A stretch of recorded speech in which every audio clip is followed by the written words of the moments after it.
2 மாதத்திற்கு முன்பு முதலமைச்சர் மு.க. ஸ்டாலின் பிரச்சாரம் பண்ணாரு. அதற்கு கிடைத்த வரவேற்பு, அதனாலதான் பிரதமர் ஸ்டாலினை பேச வேண்டிய நிர்பந்தத்துக்கு உள்ளாயிருக்கார் அப்படின்னு சொல்லி திமுகவினுடைய பேச்சாளர்கள். எந்த பேச்சாளர் சொல்றாங்க? அதாவது இல்ல பீகார் பாலிடிக்ஸ்ல இம்பாக்ட் ஆயிருக்கு. ஆமா இம்பாக்ட் ஆயிருக்குன்னு நீங்களே சொன்னப்ப தமிழ்நாட்டுல இம்பாக்ட் குறைஞ்சிட்டு இருக்கு. ஸ்டாலினோட பேச்சுக்கு தமிழ்நாட்டுல இம்பாக்ட் குறைஞ்சிட்டு இருக்கு. அதுல வேற பீகார்ல இம்பாக்ட் ஆயிட்டு இருக்கான். நீங்களா கற்பனை செஞ்சுக்க வேண்டியதான்.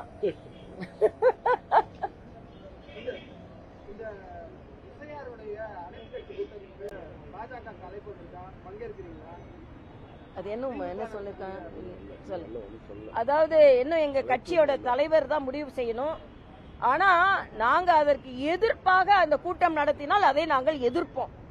ஏன்னா இன்னைக்கு எஸ்ஐஆர் என்பது இந்த நாட்டில் உள்ள ஏற்கனவே பல இடங்களில நடந்தபடி நேற்று கூட முன்னாள் நமது தேர்தல் ஆணையராக இருந்த மரியாதைக்குரிய கிருஷ்ணமூர்த்தி அவர்களும் சொல்லியிருக்கிறாங்க. என்ன சொல்லியிருக்கிறாங்கன்னா அந்த எஸ்ஐஆர் தேவை. பல நேரங்களில் இந்த கிளென்சிங்னு சொல்லுவோம்ல, கொஞ்ச நாளைக்கு முன்னால் உங்களுக்கு தெரியும் மாநகராட்சி தேர்தலில் திராவிட முன்னேற்ற கழகத்தின் அராஜகத்தினால் தேர்தலை ரத்து செய்யப்பட்டது. எதனால?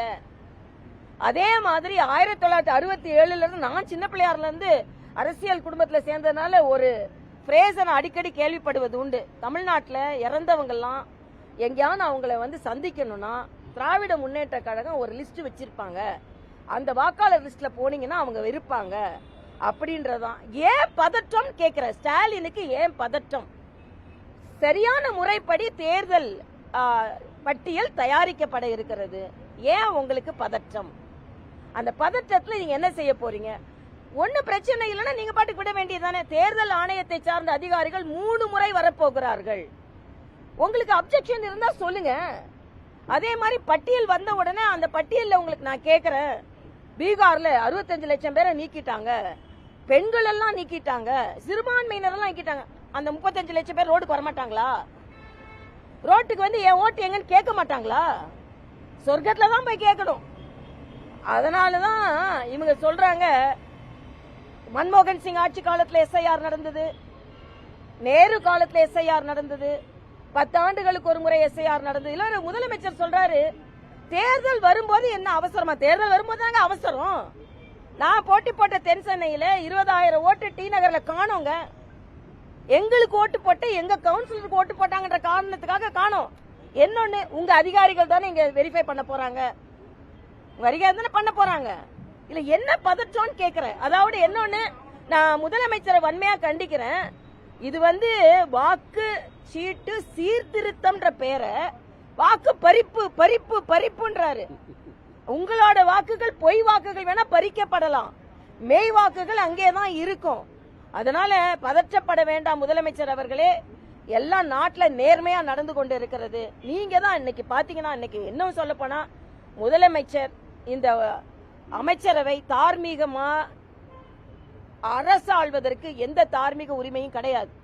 இன்னைக்கு பாத்தீங்கன்னா நேரு பேர்ல, நான் நேரத்தே சொன்னேன், நேர்மையற்ற நேரு 684 கோடி ரூபாய் பாட்டிலுக்குனாலும் கமிஷன், அரசாங்க பதவிக்குனாலும் கமிஷன். பாட்டிலுக்கு 10 ரூபாய், அரசாங்க பதவிக்கு பல லட்சம் ரூபாய். இதான் இன்னைக்கு உள்ள தாரக மந்திரமா தமிழ்நாட்டில் இருக்கு. அதே மாதிரி இந்த சதுப்பு நில காடுகள், உலக அரங்கில சதுப்பு நில காடுகள்ல யாரு கை வைக்க கூடாது என்று சுற்றுச்சூழல் பிரகடனம் இருக்கும் போது அதுல கை வச்சிருக்காங்க. அதனால தோல்வி அடைந்த திராவிட முன்னேற்ற கழகம், மரியாதைக்குரிய பாரத பிரதமர் திமுகவை தான் சொன்னாரே தவிர நிச்சயமா தமிழர்களை சொல்லல. தமிழர்களை கொண்டாடி கொண்டிருக்கிறார் மரியாதைக்குரிய பாரத பிரதமர் என்று தெரிவித்துக் கொள்கிறார்.